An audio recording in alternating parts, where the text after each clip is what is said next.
সম্মানিত ভিউয়ার্স, আমি এখানে কিন্তু টেটা দিয়ে মাছ ধরতে আসছি।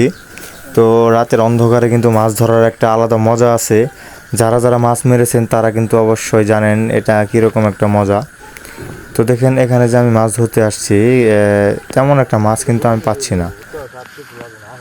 মাছ না পাওয়ার একটি প্রধান কারণ হলো এখানে আজকে বৃষ্টি হয়েছে আর পানি কিন্তু অনেক ঘোলা। এই পানি ঘোলা থাকার কারণে কিন্তু আমি মাছ দেখা যাচ্ছে না, আর মাছ কিন্তু আমি মারতেও পারতেছি না। তো দেখি একটু ওইদিকে যাই, যদি ওইদিকে মাছ পাওয়া যায়। তো আপনারা আমার পাশেই থাকুন, আমার সাথেই থাকুন আর দেখুন আমি আসলে কোনো মাছ পাই কি না। যদিও মাছ না পাই, তো তবুও আমাকে একটি সাবস্ক্রাইব করবেন যদি ভালো লাগে, যেন পরবর্তীতে আমি আপনাদেরকে একটি ভিডিও বানিয়ে দিতে পারি।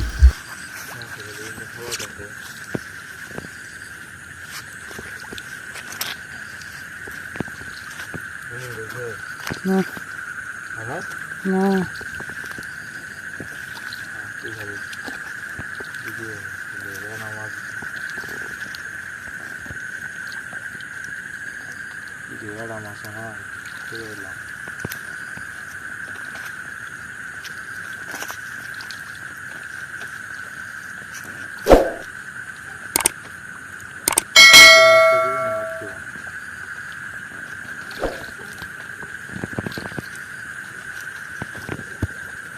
Is it?